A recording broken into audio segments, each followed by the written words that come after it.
The worst thing that ever happened to Canada was when Carney made a come-from-behind victory.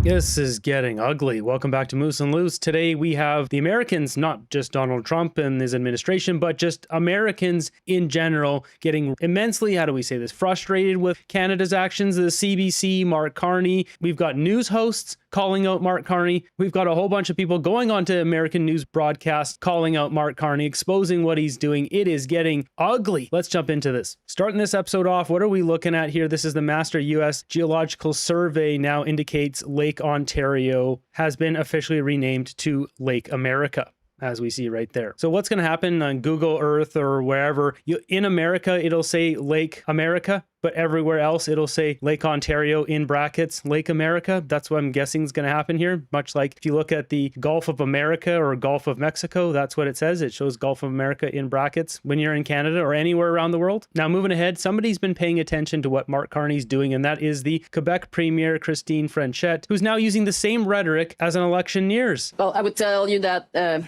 President Trump is my principal opponent. He's the one who's completely disturbing our trade links with the United States, our economy, our SMEs, our businesses, our regions. It's begun a year and a half ago, but now it is reaching a new level, and the amount of threats that are resulting from these actions from the Trump administration. There it is. It's Donald Trump. Just mention Donald Trump and you go up in the polls in Canada. That's how to do it. That's how she's doing it. That's how Carney's doing it. That's how Doug Ford is doing it. Now, jumping over to Fox News, listen to this. There's a two-part interview here. There's a theory that's going around, as you're going to hear with the sources that are giving information to the news agency here, of the Democrats in America colluding with Mark Carney and the liberals up here to not only stick it to Donald Trump, but to also help the Democrats at the expense of the Canadian people. In the case of Canada, I have spoken with Secretary Dissent, with our great trade rep,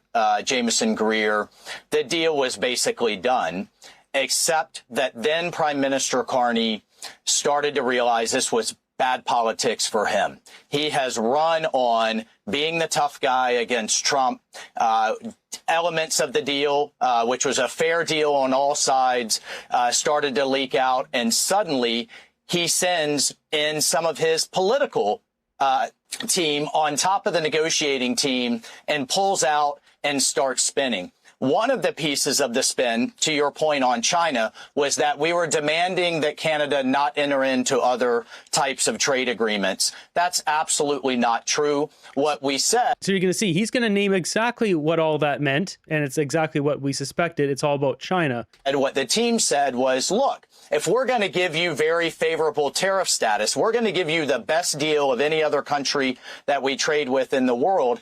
You can't then let China take advantage, what they call transshipment, and start dumping their goods into Canada just to dump their goods in the United States. And we're right back where we've been for many, many administration. So you've got to raise, Canada, your tariffs on China, importantly, like Mexico has done. And I have to tell you what, in contrast to Prime Minister Carney, Sheinbaum down in Mexico she's not saying anything. Well with us, has established a good relationship with the president, is working with us, not just on cartels and national security, but also on these trade issues. At the end of the day, President Trump's going to put the American worker first. So in this first part, as he mentioned, Sheinbaum is working with the American government. They're not trying any sneaky tricks. There's no political games for personal gains in Mexico. They're just trying to work out a real deal. Carney twisted the language with French language, with limiting who we can trade with, because it sounds good to flare up frustration and anger towards the American administration. And that's what he did. When in reality, this was all about China and not breaking what the current agreement, the agreement that's already signed by Mexico, Canada, and China about bringing in a third party or another party that would violate the agreement. And specifically, the anti-dumping stuff. They did a whole report about that, steel, aluminum, all this kind of stuff coming from China through Canada into America. Now, the second part of this, listen to this, where the Democrats come in. This is unbelievable that Carney would sacrifice the well-being of Canadians to help the Democrats and help himself. All right, I got to get in on this because, Mr. Ambassador,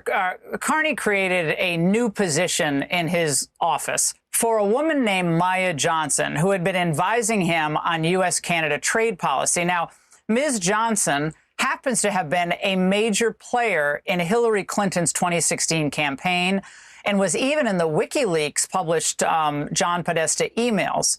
So there is a theory among some of my sources that she and others from the United States got in the ear of the Carney folks and said, look, we think Trump is vulnerable. We think you can hurt him in places like Maine and Michigan by walking away from this deal, and you'll get a much better deal after the midterms and actually help hurt the Republicans going forward. I know that sounds quite devious, but it's a little odd, don't you think, to have a Hillary Clinton advisor at the top of the Canadian government acting as such an important player at this time? Well, there's the politics of that, Laura. I do sense, and I'm hearing from a number of the folks in the administration that have been dealing with him, that they do think they can turn the tides on the president in the midterm by holding out on this. But it's also about their domestic politics, too. Quebec has provincial elections coming. I would be very careful if I were the prime minister that he doesn't then come back to even a worse deal after this. And likely we will come back to worse deal, but Carney still won't want the deal. The deal hurts him. He'll drop in the polls 5-10%. He just wants this going forever. And even if it means sacrificing our citizen prosperity, he doesn't care. He wants America to do well. He's invested there, but he wants the Democrats in because then he can roll out net zero and have the Americans roll it out at the same time, which will then 10x his Brookfield Global Transition Fund. This guy, it's all coming down to money and power. He wants both. They're all playing a different game here. The Democrats, they're trying to hurt Trump. They're trying to use Carney. Carney's trying to use them to get what he wants. Jumping ahead on CBC, they've got an interview here with the Democrat representative of Vermont. A lot of negative impacts here in Vermont. Vermonters feel it acutely. As I've said multiple times, Quebecers in particular are our friends. They're our family members. They are our business partners. We certainly have felt a real loss here in Vermont in terms of the amount of tourists that we see coming from Canada. And we understand why people are feeling insulted by the ways in which our administration is treating Canadians and Quebecers right now. And you notice how, so they'll bring her on and give this side of the story, and fair enough, bring her side of the story on. They should also be bringing on that congressman from Texas and give his side of the story, but the CBC doesn't do that. It's always one-sided, left-sided. It's deplorable. Like, this isn't real journalism. This is propaganda. As you just saw, Maya Johnson, the Hillary Clinton campaign, now one of the top positions in our government, COO. Are Canadians fine with that, or Canadians just don't know about that yet? Now, moving ahead, I have to bring up this story, even though it's very sensitive. So we've got Toronto Sun posting this, showing 9/11 wasn't a T-word attack, according to the CBC. So apparently within CBC, there was a memo from the Senior Director of Journalistic Standards and the Public Trust at the CBC. And this guy, Bassam Bolshra, who's the Senior Director of Journalistic Standards at the CBC, said this: do not refer to September 11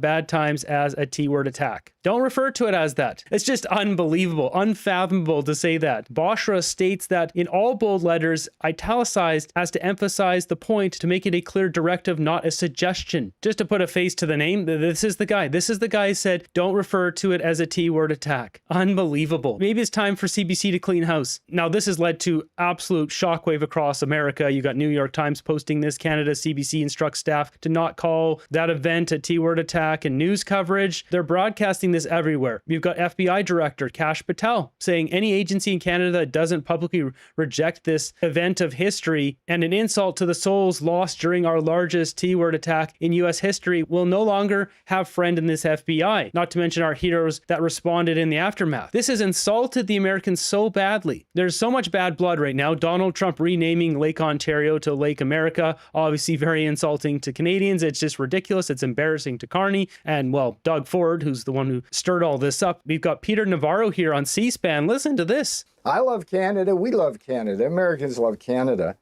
The negotiators for Canada were essentially just backstabbing, double-dealing people that you really couldn't trust. And frankly, I was shocked at that. But what I also learned institutionally, which your C-SPAN viewers might appreciate as kind of a nuanced detail, when we negotiated NAFTA with the Canadians, they just ran circles around us. They played chess, we played checkers. They built in a number of really strong provisions that really harmed America.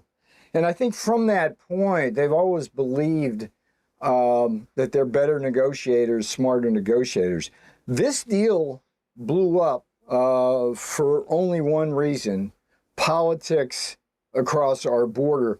We gave them a deal which I'll be honest, made me uncomfortable, because it was a good deal. It was as good a deal as Canada was going to get. We negotiated a very good deal, but it was like there's no way economically they should have turned it down. But Carney's rule here, Mark Carney, who leads Canada into the toilet, as it were. Carney's rule. This guy is calling it straight out. So you hear that? He just said that this is the best deal basically Canada's going to get, period. And this deal would carry us through for the next couple of years until Donald Trump's out, someone else is in, a new deal can be negotiated afterwards. Is it going to be an administration more friendly to who's in power? Most likely Carney still, or equal to Donald Trump? Who knows? But this would have carried us through. Canadians wouldn't have lost jobs. The businesses not shutting down. A lot of these auto plants, depending on what the tariffs are, they got those auto tariffs down to 7%. They'd likely be able to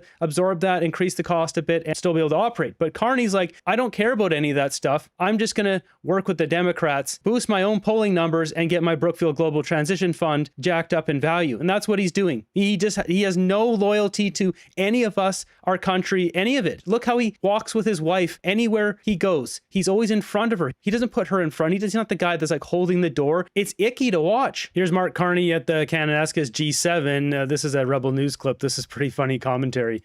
Part of the reason why he doesn't like being photographed or seen directly beside her. Like, it may be part of it, but like, this to me looks like the 6-foot COVID protocol never, ever, ever left their house. And our friend Rocky Mountain Duke said something so hilarious on Twitter. It was like, tell us you sleep in separate beds without telling us. Oh, they have, for sure. They have Flintstone beds. His and her.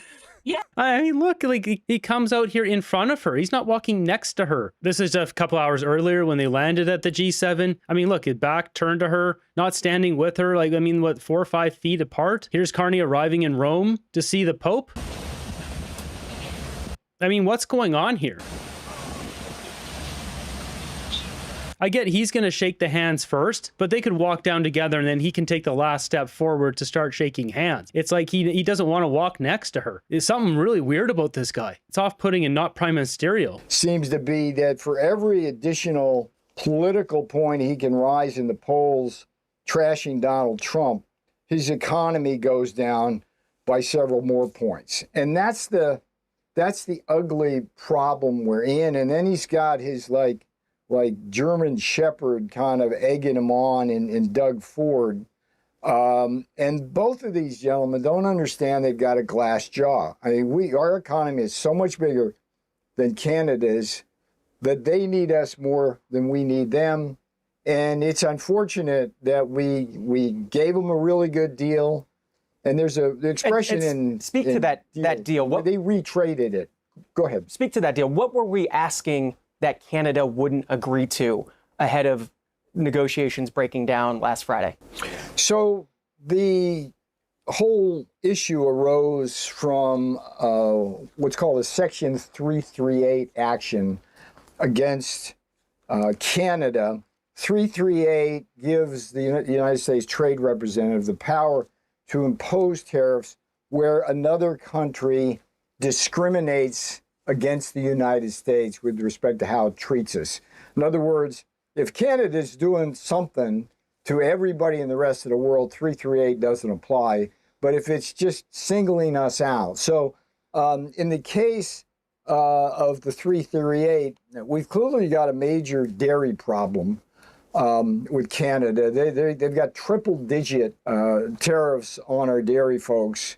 And try as we might, dating back to the first Trump term, they just are unrepentant. They just stick it to us. Yeah, and that's because they're all wrapped in with the liberals. CDBQ, Brookfield, Saputo, all of this, they're all wrapped in together that they can't separate that. The Liberal Party is the dairy cartel, period. That's number one. Number two. So he goes on, the second point, he goes on to mention stumbling juice not being put on the shelves. Goes on to mention the auto industry, Canada giving favorable trade to Europe, Japan, China. Now listen to this. And Carney, I mean, the worst thing that ever happened to Canada was when Carney made a come-from-behind victory.